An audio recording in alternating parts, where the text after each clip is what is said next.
Halo, Assalamualaikum warahmatullahi wabarakatuh. Perkenalkan, nama saya Siti Nurrahmawati. Saya adalah mahasiswa dari Universitas Muhammadiyah Tangerang, Fakultas Ekonomi dan Bisnis, jurusan akuntansi.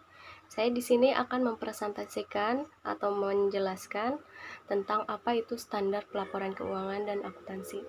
Berikut presentasinya. Di sini saya akan membahas apa itu pelaporan keuangan dan standar akuntansi. Dalam pembahasan kali ini, saya mengutip buku dari Teori Akuntansi karya Harry S.E. Dan di sini ada gambar teori akuntansi seperti ini ada. Lalu yang pertama ada pengertian akuntansi. Tujuan akuntansi ini secara keseluruhan adalah untuk memberikan informasi yang dapat digunakan dalam pengambilan keputusan. Menurut A Statement of Basic Accounting Theory atau ASOBAT, akuntansi adalah proses mengidentifikasi, mengukur, dan menyampaikan informasi bagi para penggunanya dalam mempertimbangkan berbagai alternatif yang ada dan membuat kesimpulan. Lalu selain itu ada banyak pihak juga yang memberikan pandangan secara berbeda mengenai akuntansi, yaitu akuntansi sebagai suatu ideologi, akuntansi sebagai bahasa bisnis, akuntansi sebagai catatan historis, akuntansi sebagai realita ekonomi saat ini, akuntansi sebagai sebuah sistem informasi, akuntansi sebagai komoditas, akuntansi sebagai pertanggungjawaban, dan yang terakhir ada akuntansi sebagai teknologi. Lalu di sini ada pengertian laporan keuangan. Laporan keuangan ini adalah hasil dari proses akuntansi yang dapat digunakan sebagai alat untuk mengomunikasikan data keuangan atau aktivitas perusahaan kepada pihak-pihak yang berkepentingan. Tujuan khusus laporan keuangan ini menurut APB Statement nomor 4 adalah menyajikan posisi keuangan, hasil usaha, dan perubahan posisi keuangan lainnya secara wajar dan sesuai dengan prinsip-prinsip akuntansi yang berlaku umum atau GAAP. Lalu di sini juga ada urutan laporan keuangan. Yang pertama itu adalah laporan laba rugi, laporan tentang pendapatan dan beban perusahaan untuk satu periode waktu tertentu. Lalu yang kedua ada laporan modal pemilik.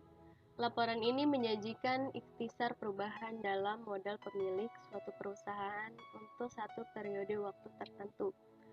Lalu yang ketiga ada neraca. Laporan tentang posisi aktiva kewajiban dan modal perusahaan per tanggal tertentu.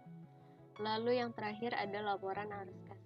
Laporan ini menggambarkan arus kas yang masuk dan arus kas yang keluar secara terperinci untuk satu periode waktu tertentu. Lalu di sini ada para pengguna informasi akuntansi. Di sini para pengguna informasi akuntansi itu terdiri dari dua, yaitu ada internal users dan external users.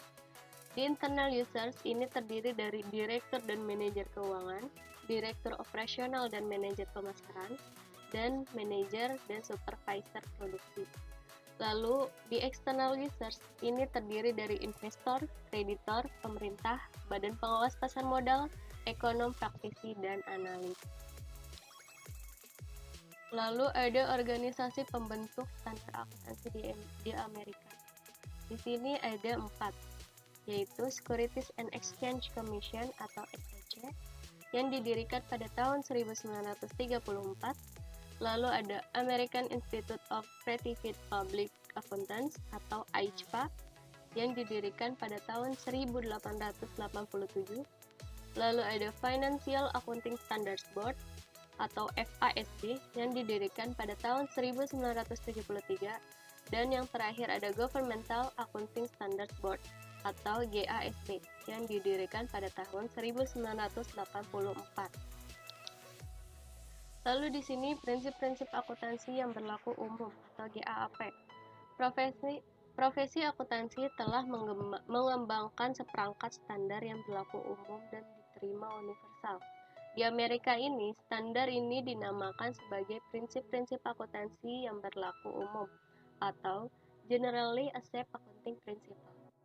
Dengan adanya standar ini, Pihak manajemen selaku pengelola dana dan aktivitas perusahaan dapat mencatat, mengikhtisarkan, dan melaporkan seluruh hasil kegiatan operasional maupun finansial perusahaan secara baku dan transparan. Lalu ada standar akuntansi internasional. Saat ini ada 2 standar akuntansi keuangan yang diterima untuk digunakan secara internasional, yaitu ada GAAP Amerika dan Standar Pelaporan Keuangan Internasional International Financial Reporting Standard atau IFRS. Lalu di sini ada standar accounting di beberapa negara. Untuk Amerika dan Inggris, profesi akuntan independen mempunyai pengendalian yang luas atas standar-standar akuntansi dan berlaku prinsip full disclosure dan transparansi sebagai kebutuhan sentral dan dari pelaporan keuangan.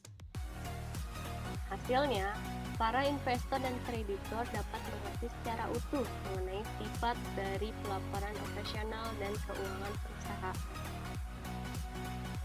Oke, berikut presentasi dari saya.